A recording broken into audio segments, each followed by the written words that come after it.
Isang babaeng gusgusin ang pananamit ang humila ng malaking maleta papasok sa isang high-end store. Kaswal siyang pumili ng mga bag na nagkakahalaga ng daan-daang milyong won at kumuha pa ng mga litrato. Nang lapitan siya ng mga staff upang paalisin ng may paghamak, bigla niyang sinabi na babayaran niya ang lahat ng hinawakan niya. Pagkatapos, direkta niyang binuksan ang maletang puno ng pera. Dahil napakalaki ng halaga ng pera, kinailangan ng mga staff na gumamit ng cash counting machine upang bilangin ito. Samantala, kalmado siyang humiga at natulog sa tabi ng mga salapi habang hinihintay na matapos ang pagbibilang. Siya si Sarah, ang misteryosong pangalan na kilala at hinahangaan ng sinuman sa mundo ng mga Korean tycoon. Ngunit kakaunti ang nakakaalam na isa rin siyang super con artist. Kasabay nito, may nadiskubring bangkay ng isang babae ang mga pulis sa isang drainage ditch. Kalahati ng kanyang mukha ay wasak. Wala ang kanyang fingerprints sa database. Sa pinangyarihan, isang kulay ube na handbag lamang ang naiwan, may kakaibang material at kulay. May sarili pa itong natatanging serial number. Isa lamang sa buong mundo. Naniniwala ang mga pulis na ang pag-iwan ng killer ng luxury bag na ito ay isang mapanghamong pagpapakita ng kayabangan. Ipinakita ng autopsy na paulit-ulit na hinampas ang mukha ng biktima na nagdulot ng matinding pagkawasak. Ang paraan ng pag-atake ay labis na brutal, malinaw na isang pagpatay na may paghihiganti. Hindi dahil sa mga sugat ang sanhi ng kamatayan kundi hypothermia. Dinala ng mga pulis ang litrato ng serial number ng bag sa isang luxury store upang matunton ang bumili. Ang may-ari ng bag ay si Eugene, ang CEO ng NOX Cosmetics brand. Nang makita ni Eugene ang tatoo sa bukong-bukong ng biktima, agad siyang bumagsak sa matinding pag-iyak. Kinumpirma niya na ang namatay ay ang kanyang kaibigang si Sarah. Sa sumunod na interogasyon, sinabi ni Eugene sa mga pulis na si Sarah ang Asia Regional CEO ng Baudor brand. Ang relasyon ng dalawa ay hindi pangkaraniwan. Naalala ni Eugene ang una niyang pagkikita kay Sarah sa isang luxury boutique. Hinihila ni Sarah ang isang maalikabok na maleta, ngunit kalmado niyang binayaran ng cash ang bag na nagkakahalaga ng 10 bilyong won. Ang sandaling iyon ay nag-iwan ng hindi mabuburang marka kay Eugene. Kalaunan, ginastos ni Eugene ang halos lahat ng kanyang ipon at naghintay ng 6 na buwan para lamang makabili ng isang limited edition na bag sa parehong panahon at sa parehong tindahan. Nakita ni Eugene ang isang nakamamanghang custom-made na bag at alam niyang si Sarah ang may-ari nito. Kumalat ang mga chismis tungkol kay Sarah. May nagsabing siya ang Regional General Manager for Asia ng luxury brand na Baudor, isang misteryoso at 100 taong gulang na brand na nagsisilbi sa European royalty at sa mga superyaman. Sa panahong iyon, dumaraan din si Eugene sa isang mahirap na yugto ng kanyang buhay. Sa isang party, hayagan siyang pinahiya ng isang mayamang babae. Minamaliit nito ang kanyang domestic cosmetics brand. Sinabi nitong hindi ito sapat na high class, at ginamit ang dahilan na hindi sila magkapantay ng estado sa lipunan upang tanggihan ang pagpasok ni Eugene sa kanilang social circle. Habang labis na napapahiya si Eugene, aksidenteng nabangga siya ng isang babae at nadumihan ang kanyang bag. Galit at nahihiya si Eugene, ngunit hindi naging marahas ang reaksyon ng babae. Sa halip, paulit-ulit itong humingi ng paumanhin. Nag-alok pa ito ng mas mamahaling bag bilang kabayaran. Isang limited edition na modelo na nakita na ni Eugene noon sa isang luxury store. Noon niya napagtanto na ang babaeng iyon ay si Sarah. Kalaunan, nagkataon silang muling nagkita sa parking lot upang magpaumanhin. Inimbitahan pa ni Sarah si Eugene na uminom. Sinabi ni Eugene na laging nagbibigay si Sarah ng mga alok na hindi niya matanggihan, at dahil doon ay naging magkaibigan sila. Tapat na inamin Eugene na desperado siyang patunayan ang sarili sa high society. Si Sarah naman ay tila perpektong-perpekto noong araw na yon. Umabot sa puntong pakiramdam ni Eugene na ang kanyang 40 taon ng pag-iisa ay ginugol lamang sa paghihintay na makilala si Sarah. Kalaunan, dahil linakaw ng kanyang roommate ang kanyang mga gamit, lumipat si Sarah sa bahay ni Eugene na lalo pang nagpatibay ng kanilang relasyon. Hindi nagtagal, kaswal na binanggit ni Sarah ang ideya ng pagtatayo ng isang hotel. At agad nakita ni Eugene ang isang pagkakataong magbabago ng kanyang buhay. Nais ni Eugene na makipagtulungan ang kanyang NOX brand sa Baudor upang mag-supply ng personal care products para sa hotel. Ang reputasyon ng Baudor ay mabilis na magpapataas sa halaga ng brand ni Eugene. Kaya nilapitan niya si Sarah at ipinahayag ang kanyang hangaring mag-invest ng 15 billion won sa proyekto. Pagkatapos nito, sumabog sa kasikatan ng Baudor at hinanap ng napakaraming calls at celebrities. Agad na naubos ang mga produkto sa oras ng paglabas. Sa unang buwan pa lamang, nakatanggap si Eugene ng 1.5 billion won na dibidendo. Lalong tumibay ang paniniwala ni Eugene sa kanyang desisyon na mag-invest. Gayunpaman, ang araw ng paglulunsad ng bagong produkto ng Baudor ang huling araw na nakita ni Eugene si Sarah. Sinabi ni Eugene na si Sarah ay parang isang taong laging handang umalis. Ang maleta ni Sarah ay hindi kailanman lubusang nabuksan. Ngayon, labis ang pagsisisi ni Eugene sa kanyang desisyon. Naniniwala siyang kung agad niyang inireport sa mga pulis ang pagkawala ni Sarah, maaaring iba ang nangyari. Matapos marinig ang kanyang testimonya, nagkaroon ng hinala ang isang batang pulis. Napansin niya na walang pakundangang inilapag ni Eugene sa sahig ang mahalagang Birkin bag na regalo ng kanyang namatay na kaibigan. Dahil dito, pinaghinalaan niyang peke ang bag at peke rin ang kanilang pagkakaibigan. O marahil, isa lamang itong palabas. Maging si Captain Park ay nagsimulang makaramdam na may mali sa buong kwento. Ang lahat ay tila kahina-hinalang perpekto. Lihim na inimbestigahan ni Captain Park ang background ni Eugene at nadiskubre niyang nagkaroon ito ng alitan kay Sarah tungkol sa isang 15 billion won na investment. Ang perang iyon ay mula pala sa pampublikong pondo na inembezil ni Eugene. Sa sandaling iyon, nalutas ng mga pulis ang isang kidnapping case at natukoy na si Eugene ang umupa ng mga tao upang dukutin si Sarah para mabawi ang pera. Ngunit nagkamali ang mga kidnapper at napagkamalan si Sarah bilang isang babaeng nagngangalang Hyoyeon. Sa kabutihang palad, na-rescue siya ng mga pulis sa tamang oras. Sa labas ng istasyon ng pulis, nakasalubong ni Captain Park ang isang babaeng may tungkod at may mga sugat sa mukha. Siya si Hyoyeon na kagagaling lamang sa pagkakarescue ng mga pulis. Marahil dahil sa matinding shock na kanyang naranasan, patuloy pa rin siyang umiiyak. Mabait na inalok ni Captain Park ang kanyang kurbata upang punasan ang kanyang mga luha. Hindi inaasahan, matapos punasan ang kanyang mga luha,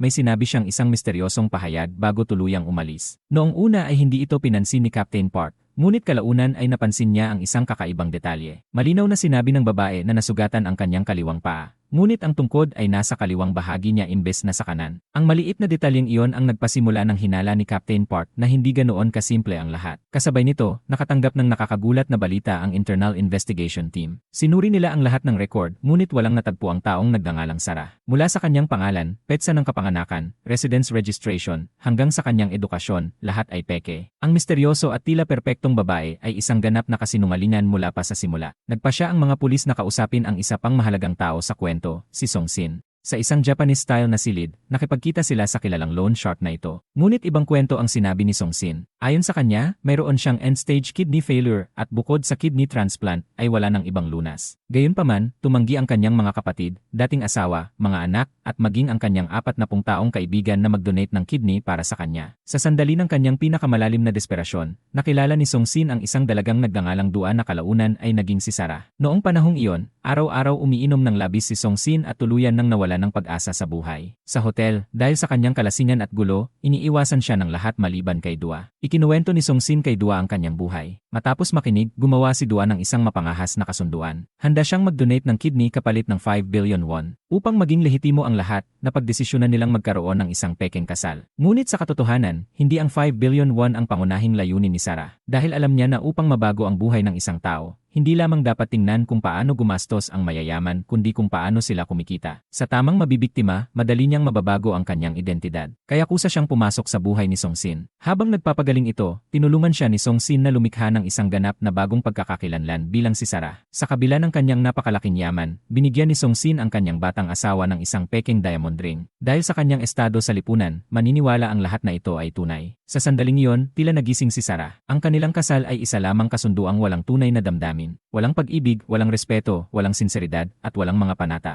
Ayon sa regulasyon, ang mag-asawang nais mag-donate ng kidney sa isa't isa ay kailangang mapanatili ang kanilang relasyon bilang mag-asawa ng hindi bababa sa 1 taon. Kaya pumirma sila ng marriage agreement na tatagal ng 2 taon. Gamit ang kanyang koneksyon, aktibong tinulungan ni Song-sin ang kanyang asawa na pekiin ang kanyang background. Ginawa niya itong magmukhang isang henyo na nagtapos sa Cambridge University. Sa tuwing nababanggit ang Cambridge, iniiwasan lamang ni Sarah ang usapan. Minsan ay nagsasabi pa siya ng walang kaugnayang mga pahayag upang maitago ang katotohanan. Hindi inaasahan, tila natuwa pa ang isang mayamang ginang sa asal ni Sarah. Nag-ayos pa ito ng pribadong pagkikita at sinabi na dadalhin niya si Sarah sa isang kawili-wiling lugar. Isang mundong walang nakakainip na mga asawa, kundi puro mga gwapong binata lamang. Sa paggabay ng ginang na ito, pumasok si Sarah sa mas lihim at mas marangyang social circle. Sinamantala ni Sarah ang pagkakataong ito at nagsimulang ipahiwatig na nais niyang magnegosyo. Inihahanda niya ang susunod na malaking hakbang sa kanyang planong magbabago ng kanyang buhay. Sinabi niyang nais niyang magdala ng isang high-end brand sa Korea. Ngunit dahil hindi siya pamilyar sa Seoul, hindi niya alam kung saan magbubukas ng tindahan. Agad namang binanggit ng isang chairman na may gusali siya sa Damdong na nasa prime location at handa niya itong iparenta ng mura. Ang kailangan lamang niya ay tulungan siya ni Sarah na pataasin ang halaga ng ari-arian. Sa gayon, madaling nakakuha si Sarah ng prime location sa Luxury Street sa Damdong. Ito rin ang unang hakbang sa kanyang scam. Nauunawaan niya na habang mas sinasadya niyang itaboy ang mga customer, mas lalo silang magnanasa at maghihintay sa kanya. Ang halaga ng designer goods ay hindi nakabase sa production cost. At ang hinahabol ng mga tao ay hindi ang mismong produkto, kundi ang social status at pakiramdam ng pagiging nakaangat na ibinibigay nito. Ang tunay na ibinebenta ni Sarah ay ang added value ng damdaming iyon. Ang mga bag ay aktual na ginagawa sa South Korea. Pagkatapos, pinaghihiwalay ang katawan at ang straps at ipinapadala sa England para buuin. Pagkaraan, ini-import muli ang mga ito pabalik sa South Korea. Sa paraang ito, legal na naibabago ni Sarah ang domestic goods upang magmukhang foreign products at maitayo ang Baudor bilang isang luxury brand. Gumawa pa siya ng peking kasaysayan ng brand online. Matalino siyang bumuo ng isang magarang kwento upang matakpan ang mga kasinungalingan sa likod nito. Inangkin niya na ang kanyang brand ay may 100 taong kasaysayan at dalubhasa sa paggawa para sa European elite, at sinabi pa niyang ito ay certified ng British Royal Family. Kasabay nito, sinadya ni Sarah na maglabas ng counterfeit goods sa merkado. Sa pananaw ni Sarah, kung walang designer goods, walang counterfeits. Sa kabaligtaran, kung may counterfeits, tiyak na may designer goods. Namangha si Sarah sa husay ng isang maliit na workshop owner sa Gangnam. Ang pulang bag na may diamond stud sa kanyang harapan ay halos hindi maipagkaiba sa tunay kung tititigan lamang. Ang babaeng gumawa nito ang mismong taong matagal nang hinahanap ni Sarah. Ngunit ang atensyon ng dalaga ay nakatuon lamang sa napakagandang makeup at kumikislap na alahas ni Sarah. Ang dalagang ito na nagngangalang Mijeong ay may likas na talento sa paggawa ng high-end na mga bag. Agad na kinuha ni Sarah ang buong maliit na workshop ni Mijeong. Hiniling niya kay Mijeong na muling likhain ang isang luxury bag design na napakataas ng antas ng kahirapan. Magdamag na nagtrabaho si Mijeong at maingat na inayos ang bawat detalye na parang lumilikha ng isang obra maestra. Kahit inihanda na ni Sarah ang kanyang sarili, natigilan pa rin siya nang makita ang tapos na produkto. Halos perpekto ang antas ng pagkakagawa. Sa rooftop sa ilalim ng dilim ng gabi, sinabi ni Sarah kay Mijeong na kapag natanggap na niya ang investment, agad niyang ipapamass produce ang bag na niniwala siyang mahusay itong magagawa ni Mijeong. Ngunit kulang sa kumpiyansa si Mijeong. Sinabi niyang magaling lamang siya sa panggagaya at hindi iyon ang tunay niyang talento. Ngumiti si Sarah at tinanong kung paano masasabi na tadhana iyon kung halos hindi na maipagkaiba ang tunay at peke. Nangako si Sarah na magbibigay siya ng malaking advance payment at umaasa siya sa pangmatagalang partnership. Iminungkahi ni Mijeong na cash ang bayad. Mabilis na napansin ni Sarah na may kakaiba. Isang batang may talento na nagtatrabaho sa ganoong lugar ay malamang na may itinatago. Inamin ni Mijeong na tumakas siya sa kanilang bahay noong bata pa siya. Wala siyang identification papers, kaya hindi siya makapagbukas ng bank account. Nang marinig ito, pabirong sinabi ni Sarah na halos pareho sila ng sitwasyon, na para bang siya man ay tumatakas din. Habang lalong lumalalim ang kanilang working relationship,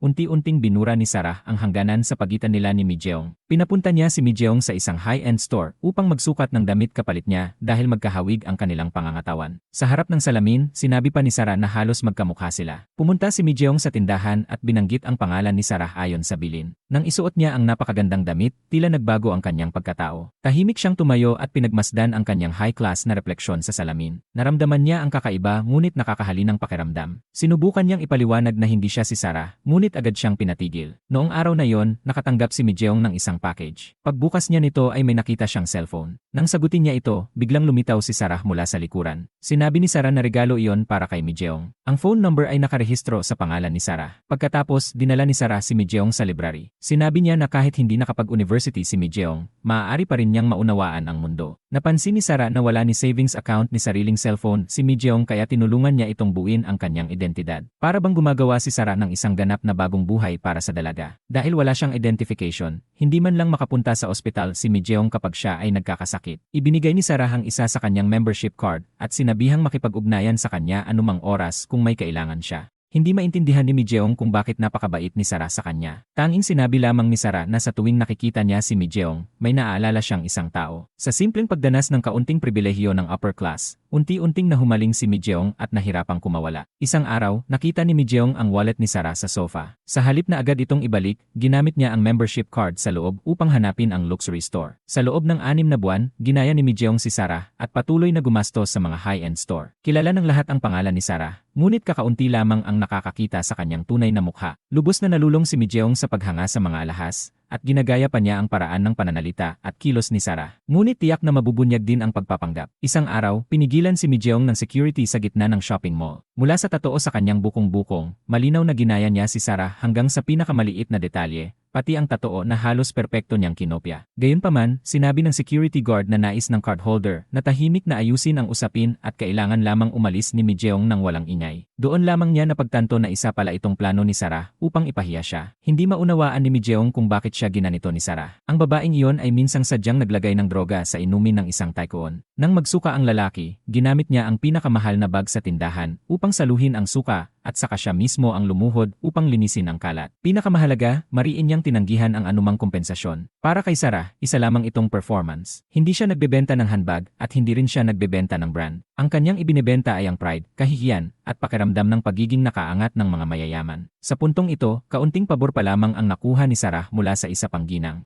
Hindi pa ito sapat upang tuluyang mayangat ang kanyang karir. Pagkatapos nito, ginamit ni Sarah ang trabaho bilang dahilan upang madalas bumisita sa isang high-end bar at sa bawat pagpunta niya ay partikular niyang hinihiling ang isang male model na nagngangalang Jae-hwan upang magsilbi ng kanyang inumin. Gayunpaman, sadyang pinananatili ni Sarah ang distansya. Ang kanyang lamig at pagiging mailap ang lalo pang nagpaigting sa kuryosidad ni Jae-hwan tungkol sa mayaman at misteryosong babaeng ito. Isang araw, kunwari ay aksidenteng nakuha ni Jae-hwan ang susi ng Porsche ni Sarah. At hindi nagtagal ay nakatanggap na siya ng mensahe mula rito. Nang isauli niya ang sasakyan, nakita niya si Sarah na nakatayo roon ng nakapaa at may malungkot na tingin na para bang kagagaling lamang sa pagtaka sa bahay. Kusang hinubad ni Jae-hwan ang kanyang sapatos upang isuot ni Sarah. Ngunit nang marinig niya ang pangalang Song-sin, agad siyang natigilan. Dahil iyon ang kilalang loan shark sa lugar, isang pangalang kinatatakutan ng lahat. Sa mundo ni Jae-hwan, kalahati ng mga tao ay may utang kay Song-sin at ang kalahati naman ay tumutulong mangolekta ng utang para sa kanya. Hindi maintindihan ni Jae-hwan kung bakit namumuhay si Sarah kasama ang ganoong tao. Pinaghinalaan ni Jae-hwan na naloko ni Song-sin si Sarah. Ngunit kalmadong sumagot si Sarah na si Song-sin ang uri ng taong kapag kasama niya, hindi na niya kailangang magpaliwanag. Sa puntong iyon, unti-unting naging malabo at may tensyon ang atmosfera. Sinubukan ni Jae-hwan na alamin kung bakit siya tinawag ni Sarah ng ganoong kalit. Nais ba niyang magpalipas siya ng gabi? Malamig na sinabi ni Sarah na mura si Jae-hwan. Ngunit wala itong pakialam. Sinabi niya na sa kanyang propesyon, ang pagpapanggap na banal ay isang pagkukunwari. Naglakad silang dalawa sa kalye. Pabiro ngunit may halong seryoso, sinabi ni Jae-hwan na gusto niyang tumakas kasama si Sarah. Hindi siya tatanggap ng pera sa araw na iyon at nais lamang niyang makasama pa siya ng isang oras. Mula sa sandaling iyon, nagsimulang maging totoo ang pag-aalala ni Jae-hwan kay Sarah. Binigyan pa niya ito ng isang palayaw sa kanyang phone contacts. Ngunit tila lumampas na sa trabaho ang kanilang ugnayan. Umupo sila sa harap ng isang convenience store na parang normal na magkasintahan, kumakain at nagkukwentuhan. Sa sandaling iyon, napansin ni Jae-hwan ang mga bakas ng karayom at mga pasa sa braso ni Sarah. Agad niyang naisip ang droga at pinaghinalaang si Song-sin ang may gawa nito kay Sarah. Nang makita niya ang naguguluhan at nasasaktan na ekspresyon ni Sarah, nakaramdam siya ng galit at awa. Tinanong niya kung bakit siya nabubuhay sa ganoong klase ng buhay. Dahil sa galit at awa, pabigla-bigla niyang tinanong kung nais ba ni Sarah na patayin niya ang walang kwentang lalaking iyon. Sa inosenteng paniniwala ni Jae-hwan, kapag namatay si Song-sin, mamanahin ni Sarah ang lahat ng ari-arian at maaari silang mamuhay ng masaya. Ngunit nang itataas na ni Jae-hwan ang kanyang kutsilyo upang saksakin si Song-sin, mabilis na sumugod si Sarah upang harangan ito. Pagkatapos, iminuwestra niya kay Jae-hwan na tumakbo. Nagpanik si Jae-hwan at mabilis na umalis sa lugar sakay ng kanyang sasakyan. Sa paglipas ng panahon, mas nakilala ni Sarah si Song-sin kaysa kaninuman. Sa tuwing kailangan nito ng dialysis, lihim na inihahanda ni Sarah ang lahat at maingat na inaalagaan ang kanyang kalusugan. Gayunpaman, sa kabila ng ganitong buhay, may mga komplikadong emosyon si Sarah na walang makaintindi. Lalo siyang napapagod at nasasaktan sa peking buhay na kanyang ginagalawan. Sinabi niya kay Song-sin na hindi na niya matukoy ang pagkakaiba ng katotohanan at kasinungalingan. Pinagsisihan niya na naranasan niya ang pakiramdam ng kayamanan, dahil kapag minsan mo na itong nahawakan, maaaring hindi mo na ito tunay na makamtan muli habang buhay. Pagkatapos, may isang hindi inaasahang pangyayari. Biglang nagkaroon ng komplikasyon si Song-sin at muntik nang mamatay. Sinabi ni Sarah na wala siyang pagsisisi at nais lamang niyang magpatuloy na mabuhay sa pangalang Sarah.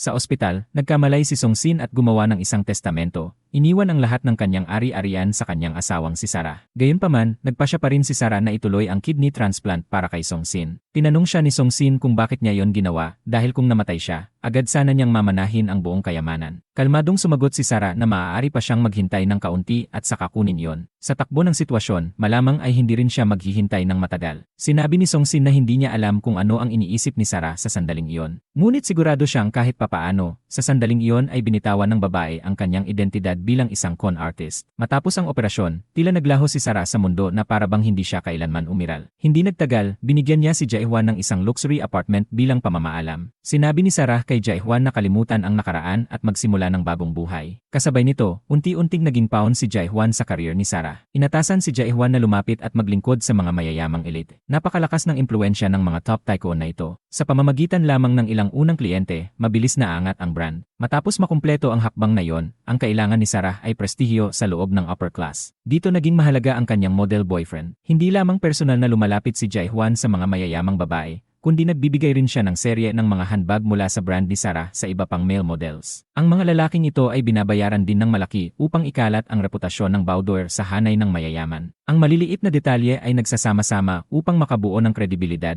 at ang kredibilidad ay nagiging tiwala. At kapag umabot sa rurok ang paniniwala, ito ay nagiging parang isang relihiyon. Dahil dito, nakabuo si Sarah ng tapat na customer base para sa kanyang luxury brand. Pagkatapos, ipinatupad niya ang isang customer stratification strategy. Ipinagawa ni Sarah sa kanyang mga tindahan na tratuhin ang mga customer batay sa kanilang estado sa lipunan upang lalo pang mapataas ang pakiramdam ng pribilehyo at kakulangan na siyang laging hinahangad ng upper class. Hindi nag-atubili si Sarah na utusan ang kanyang mga staff na paalisin ang mga customer na karaniwan ang pananamit. Kasabay nito, limitado lamang ang kanyang ibinebenta at pinapila ang mga customer. At gaya ng inaasahan, mabilis na napatunayang epektibo ang scarcity marketing strategy ng Baudor. Mahahabang pila ang nabuo sa labas ng tindahan, at mabilis na tumaas ang presyo ng mga produkto. Sa isang luxury store, natigilan si Mi Jeong nang makita ang handbag na siya mismo ang gumawa na nakadisplay bilang isang obra maestra ng Baudor. Umabot sa 50 million won ang presyo ng produkto. Doon niya napagtanto na ang buong reputasyon ni Sarah at ang imperyo ng Baudor ay itinayo sa walang awang pagsasamantala sa kanyang talento. Sa sandaling iyon, naunawaan ni Mi Jeong na mas karapat-dapat siya sa mas higit pa. Pagbalik niya sa kanyang masikip na silid, nadatnan niya si Sarah na naghihintay. Tinanong niya kung bakit pinakialaman ni Sarah ang kanyang mga gamit, ngunit agad itong itinanggi ni Sarah. Binanggit ni Sarah ang chismis na si Mi Jeong ay isa lamang nouveau riche at mababaw na tao. Dahil sa palpak na panggagaya ni Mi Jeong kay Sarah, malamig niyang sinabi na kung gagaya ka rin lang, siguraduhin mong maayos. Binalaan niya si Mi Jeong na huwag siyang harangan sa napakahalagang sandaling ito. Ipinaalala rin ni Sarah na huwag kalimutan ang lahat ng ginawa niya para kay Mi Jeong. Matapos sabihin yon, walang pag-aalinlangang tinalikuran niya ito. Lubos itong nagpagalit kay Mi Jeong at lalo pang nagpaalab sa kanyang pagnanais na maghiganti. Tumawag si Mi Jeong sa immigration office at isinumbong ang lahat ng illegal na workers sa pabrika. Sa paraang iyon, naalis ang lahat ng nakakaalam ng kanyang koneksyon kay Sarah. Pagkatapos, bumalik si Mi Jeong sa craft workshop. Doon, pinunasan niya ang lahat ng fingerprints at anumang bakas na maaaring mag-iba sa kanya at kay Sarah. Nang matapos niya ito, tila opisyal nang naging perpektong Sarah si Mi Jeong. Kalmado siyang nagpakita sa launch ng bagong koleksyon ng Baudor. Sumasalamin ang ilaw ng entablado sa kanyang nakakatakot na payapang mukha. Kalaunan, sa isang bakanting lugar, si Sarah lamang ang nakitang tila nawawala sa sarili, habang inaatake ang ambisyosong babaeng nais pumalit sa kanya.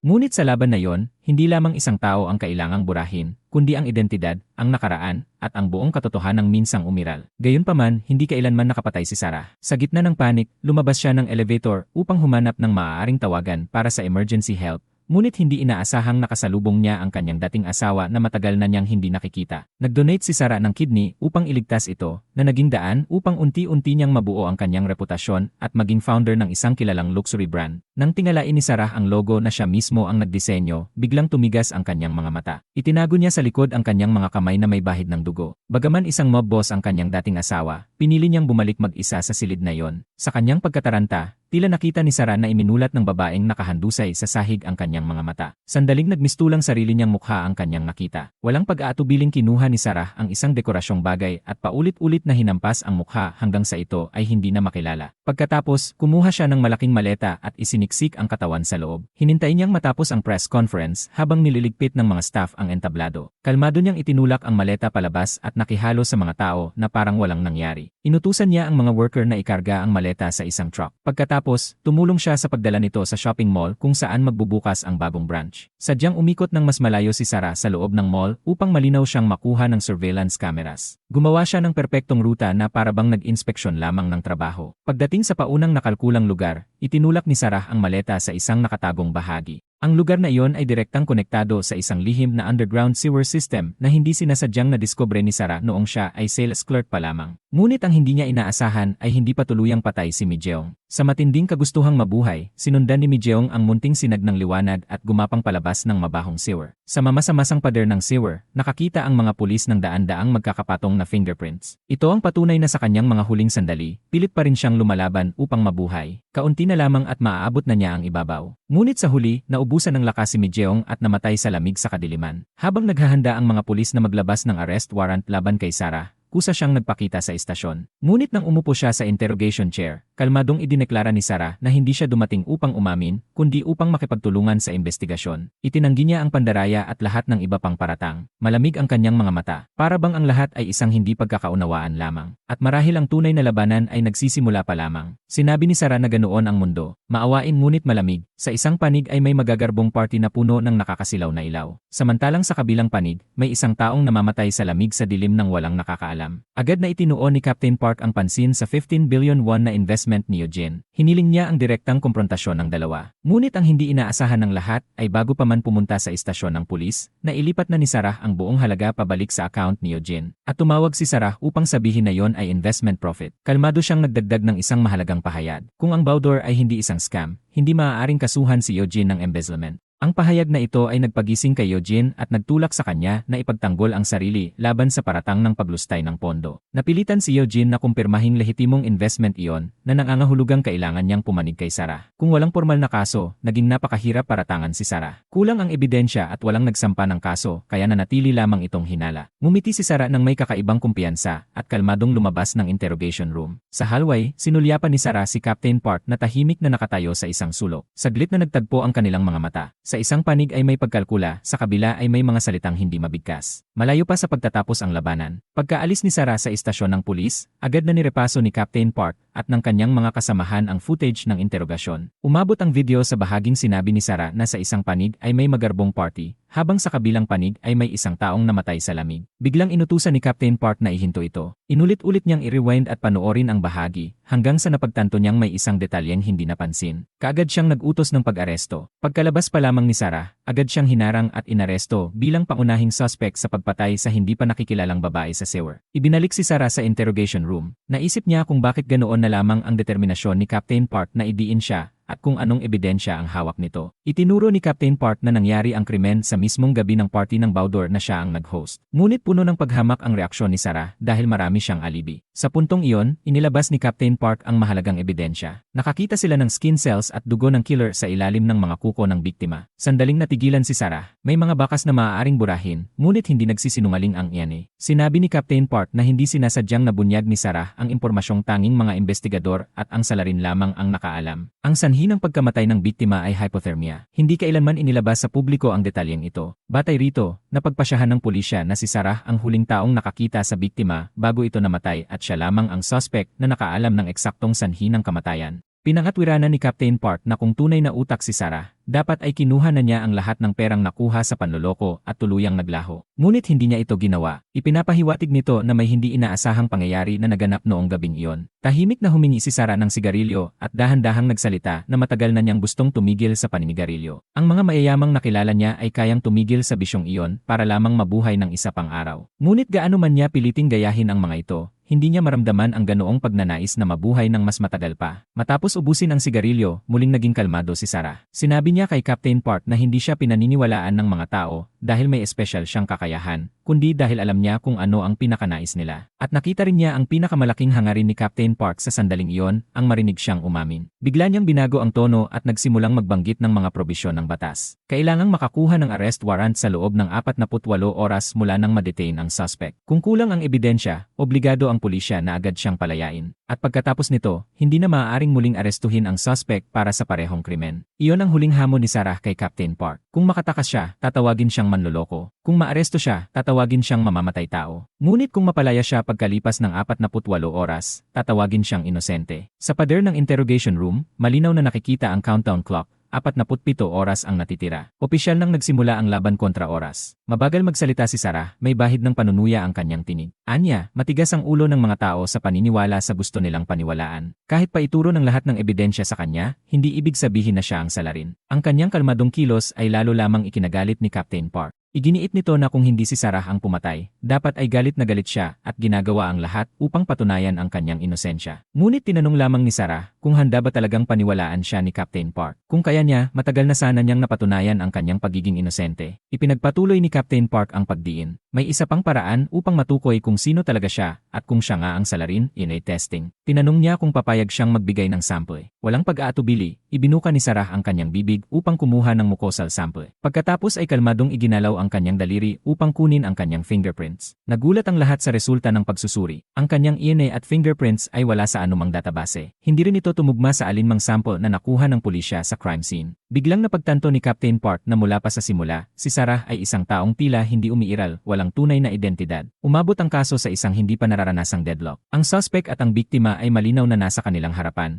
ngunit hindi pa rin sila matukoy ng pulisya kung sino talaga ang mga ito. Ibig sabihin nito, kailangan nilang makahanap ng ebidensyang nagpapatunay ng pagkakasala laban sa isang taong parehong umiiral at hindi umiiral sa loob ng natitirang 34 oras. Halos imposibleng misyon yon. Sa sandaling yon, may naisip si Captain Park na posibilidad na hindi niya kailanman pinangahasang isipin noon. Ngunit bago pa siya makapagsaliksik ng mas malalim, biglang dumating ang kanyang superior at iniutos na ilipat ang kaso sa ibang team. Binalaan siya nito na kung hindi makakahanap ang pulisya ng sapat na ebidensya upang makakuha ng arrest warrant sa loob ng itinakdang oras ng batas, maituturing na iligal ang pag-aresto at siya ay haharap sa disciplinary action. Hindi sumuko si Captain Park. Naniniwala siyang kaya niyang lutasin ang kaso sa natitirang oras. Ngunit may bahid ng paghamak ang kanyang superior. May panunuyang sinabi nito na habang mas walang magawa ang isang tao, mas nagkakaroon ito ng ilusyon na kaya niya ang lahat. Tahasan din niyang binanggit na ang pagkahumaling ni Captain Park sa kasong ito ay bunga lamang ng ambisyon para sa promosyon. Handa raw isugal ni Captain Park ang pag-aresto sa isang tao nang hindi iniisip ang posibleng epekto sa kanyang mga tauhan. Mabigat ang pressure na yon at napaisip siya ng malalim. Sa huli, bumalik si Captain Park sa interrogation room upang subukang apelahin ang emosyon ni Sarah. Gumamit siya ng mahinahong tono, tila may simpatya, upang mabasag ang kanyang depensa. Ngunit malamig lamang na natawa si Sarah. Sinabi niya na ang mga scammer ay mas naakit sa mga taong mataas ang pinag-aralan at profesional. Dahil naniniwala ang mga ito sa sarili nilang lohika at iniisip na sapat ang kanilang talino upang hindi kailanman malinlang. At ang mismong paniniwalang iyon ang kanilang nakamamatay na kahinaan. Lalo na ang mga may tiyak na katayuan sa lipunan. Sapagkat labis ang kanilang kumpiyansa sa sarili at hindi kailanman naniniwalang maaari silang malinlang. Pagkatapos sabihin yon, makahulugang tumingin si Sarah kay Captain Park. Binalaan niya ito na mag-ingat dahil ang tinutukoy niyang uri ng tao ay siya mismo. Nang mabigo ang psychological na pag-atake, bumalik si Captain Park sa pangunahing usapin. Tinanong niya kung saan nagpunta si Sarah at ano ang ginawa nito matapos ang party. Nagbigay si Sarah ng sunod-sunod na pahayag na halos walang butas. Anya, pumunta siya sa shopping mall upang maghanda para sa pagbubukas ng bagong branch. Bandang alas 10 ng umaga, natapos niya ang trabaho at nagpunta sa isang hotel upang magpahinga. Naka-off ang kanyang telepono hanggang sa matagpuan siya ng pulisya. Kusang loob pa niyang iminungkahi na suriin ang dashcam footage ng kanyang kotse at ang room service log ng hotel. Ngunit agad nakapansin si Captain Park ng bagong kahina-hinalang detalye. Ang testimonya ni Sarah ay sumasalungat sa pahayag ng isa pang mahalagang tao, ang presidente ng Samwell Shopping Mall. Nauna nang iginiit ng presidente na hindi umusad ang lease agreement para sa brand ni Sarah gaya ng sinasabi nito. Ayon sa kanyang naunang salaysay, hindi kailanman naaprubahan ang kasunduan para mag-operate ang brand ni Sarah sa loob ng mall. Ibig sabihin, may isa sa kanila ang tiyak na nagsisinungaling. Agad na nagpadala si Captain Park ng mga tauhan upang beripikahin kung talagang may naganap na konstruksyon para sa Bowdor sa loob ng Samwell. Hindi nagtagal, lumabas sa investigasyon na tama ang sinabi ni Sarah. May naganap ngang konstruksyon ilang araw bago iyon, ngunit ang lahat ng bakas nito ay tuluyan ng nabura. Dapat tandaan na anumang konstruksyon o demolisyon sa mall ay hindi maaaring isagawa ng walang pahintulot ng chairman. Ipinagpalagay ni Captain Park na may mabigat na dahilan kung bakit nagsinungaling ang chairman. Malamang ay may tinatago siya. Direktang hinarap ni Captain Park ang chairman at tinanong kung bakit itinanggi niya ang kontrata matapos itong mapirmahan. Binanggit din niya ang pagbura sa mahalagang ngisi footage. Nais niyang malaman kung ano ang ginawa ni Sarah upang umabot sa puntong iyon ang isang mataas na opisyal. Ngunit hindi inaasahan ang sagot ng chairman. Anya, hindi niya yon ginawa dahil kay Sarah. Sa katunayan, bago siya harapin ni Captain Park,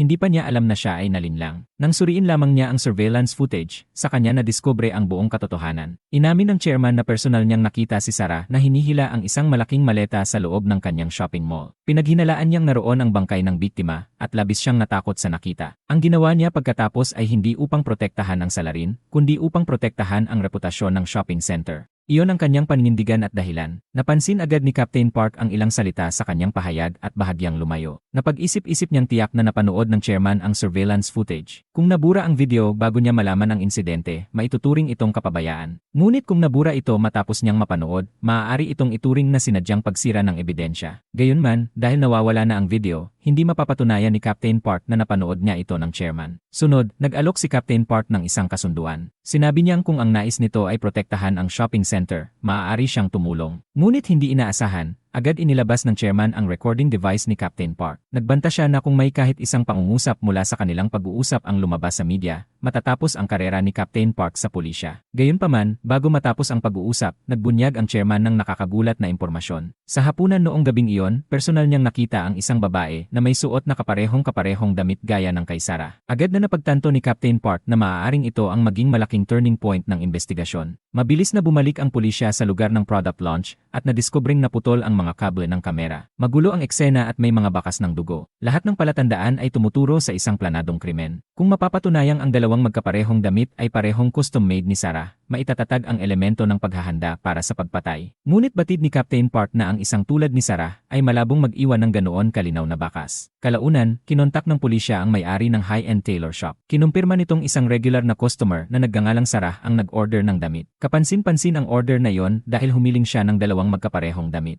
Naalala ni Captain Park na sa proseso ng pananahi, maaaring nasugatan ng karayom ang balat ng magsusuot. Dahil dito, nagpasya siyang kolektahin ang anumang natitirang DNA mula sa lining ng tela para masuri. Mabilis na dumating ang resulta mula sa National Forensic Agency. Ngunit ikinagulat ng lahat ang kinalabasan. Ang DNA mula sa dalawang damit ay hindi ganap na magkatugma. Ipinakita ng pagsusuri na ang DNA na nakuha mula sa karayom ng damit ay may 79.7% na tugma sa iyan ng biktima. Ibig sabihin, malamang na parehong ginawa ang dalawang damit para sa biktima. Kung isa sa alang-alang ang motibo, lumalabas na ang naghanda para sa pagpatay ay ang mismong biktima. Sa sandaling iyon, tunay na napagtanto ni Captain Park kung gaano kapanganib ang kanyang kalaban. Naalala niya ang sinabi ni Sarah na ang mga tao ay naniniwala lamang sa gusto nilang paniwalaan. Ngayon, tila nagbabago ang direksyon ng buong investigasyon. Samantala, gamit ang CCTV footage mula sa tailor shop, natuklasan ng pulisya na sumakay si Mijeong ng taxi patungo sa maliit na handicraft workshop kung saan siya dating nagtatrabaho. Ngunit nang makarating sila roon, halos wala ng laman ang lugar. Inalis na ang mga makina at record. Maingat na nabura ang bawat bakas ng aktibidad na parabang walang sinumang naroon noon.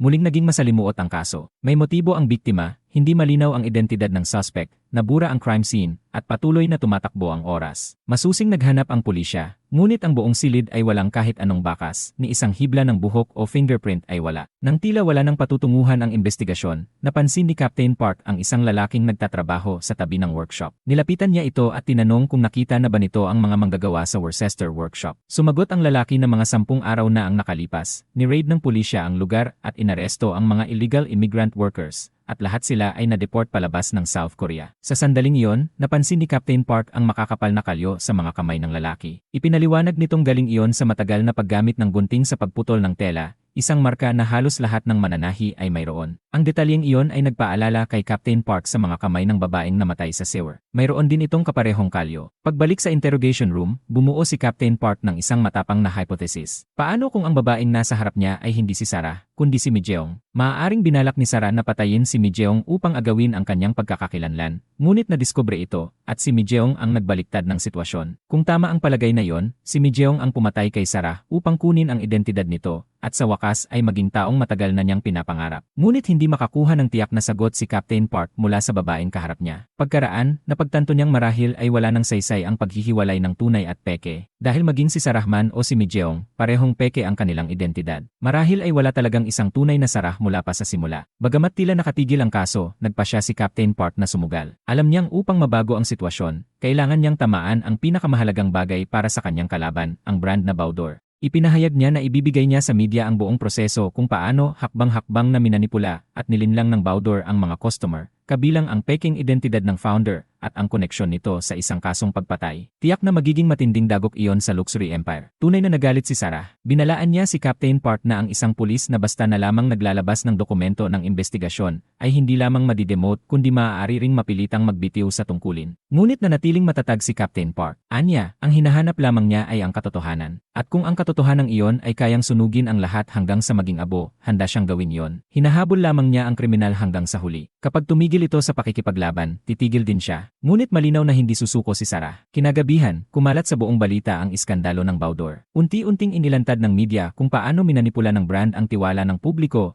at itinago ang tunay na identidad ng founder. Naggitngit ang mga customer at nanawagan pa ng pinakamabigat na parusa para sa taong nasa likod nito. Mariing kinondena ng publiko ang pagpapanggap at pamumuhay gamit ang buhay ng iba. Itinuring nila itong manifestasyon ng matinding insecurities at psikolohikal na pagbaluktot. Bawat malamig na kritisismo ay tila tumatama sa babae. Hinawakan niya ang kanyang ulo, tila nasa bingit ng pagguho ang kanyang isipan. Maging sa kanyang mga guni-guni, nakikita niyang unti-unting napupuno ng tubig ang buong silid. At siya, kasama ang imperyo ng Baudor na binuo niya sa sarili niyang mga kamay, ay dahan-dahang lumulubog sa madilim na kailaliman. Sa gitna ng kaguluhan, umalinggaw ang tinig ni Captain Park. Anya, ang lihim ay kalaunay mabubunyag din. At kapag naglaho ang ilusyon, mas madali itong iwan ng mga tao kaysa sa inaakala. Maaari sanang naging totoo ang Baudor kung siya mismo ay naging totoo. Sa ilalim ng matinding pressure sa isipan, tuluyan nang bumigay si Sarah. Walang tigil niyang binugbog ang bakal na pinto ng kanyang selda at iginiit na makita muli si Captain Park. Sa interrogation room, malinaw na sinabi ni Captain Park na ang kusang pag-amin at pakikipagtulungan niya sa investigasyon ang tanging pagkakataon niya upang makakuha ng leniency. Hanggang doon lamang ang maitutulong niya. Ang natitira ay nakasalalay na sa kanyang desisyon. Sa pagkakataong ito, tila nagpasya na siyang magkompromiso. Inamin niya ang pagpatay. Nang makahinga na sana ng maluwag ang mga pulis, bigla siyang napaluha at umamin na siya si Mi Jeong. Isinalaysay niya ng detalyado kung paano niya pinapangit ang mukha ni Sarah at kung paano niya itinapon ang bangkay sa sewer. Lahat ng iyon ay upang matapos ang kamatayan. Mabuhay si Mi Jeong ng komportable sa ilalim ng identidad na iyon. Inamin ni Mi Jeong ang lahat ng paratang at handang tanggapin ang kaparusahan. Ngunit walang bakas ng pagsisisi sa kanyang mukha. Nanatiling kalmado si Captain Park. Naniniwala siyang ang pag-amin na iyon ay para lamang protektahan ang brand na Baudor, na para sa kanya ay mas mahalaga pa kaysa sa sarili. Nakita rin ng mga kasamahan ni Captain Park ang kalkuladong hakbang ng babaeng ito. Sinasamantala niya ang isang butas sa batas. Nang makilala ang biktima ng pagpatay bilang si Sarah, maaaring umabot sa dead end ang investigasyon sa panlilinlang na may kaugnayan sa Baudor brand. Sapagkat kung ganoon, mawawala na ang paksa ng kriminal na pananagutan. Naunawaan ni Kapitan Park na nagbago na ang pokus ng kaso mula sa pagpapatunay ng kanyang pagpatay tungo sa pagtukoy sa kanyang tunay na pagkakakilanlan. Tinanong ni Kapitan Park si Mi Jeong kung bakit niya tinrato ng ganoon kalupit ang biktima. Malungkot na sumagot si Mi Jeong na si Sarah ay uri ng taong mas makabubuti pa sa mundo ang kanyang kamatayan kaysa sa patuloy niyang pag-iral. Ayon kay Mi Jeong, hindi lamang ang mga taong nasaktan ni Sarah, kundi pati siya mismo, ay hindi tunay na nagnanais na magpatuloy pa ang kanyang pag-iral. Sa kabila nito, buong kumpiyansang iginiit ni Kapitan Park na walang saysay ang lahat ng plano ni Mi Jeong, sapagkat isa lamang ang katotohanan. Siya si Sarah, at siya ang pumatay kay Mi Jeong. May paghamak na sumagot ang babae na hindi iyon kayang patunayan ni Kapitan Park. Agad namang inilabas ni Kapitan Park ang kanyang huling mahalagang ebidensya. Natuklasan niyang sumailalim siya sa kidney transplant, at tiyak na may nakaimbak pa ring tissue samples ang ospital. Sa pamamagitan ng paghahambing nito sa orihinal na medical records, hindi na maitatago ang kanyang tunay na pagkakakilanlan. Kaagad na nagtungo ang mga investigador sa ospital upang kunin ang tissue samples para sa DNA testing. Dapat sana ay ibunyag ng resulta ang buong katotohanan. Ngunit sa mismong sandaling iyon, tumunog ang telepono at naghatid ng masamang balita ang nasa kabilang linya. Ang tissue sample na nakaimbak sa ospital ay misteryosong nawala. Ngumiti ng matagumpay ang babae. Sinabi niya kay Kapitan Park na siya ang nagwagi. Maaaring lohikal ang pangangatwiran ni Kapitan Park,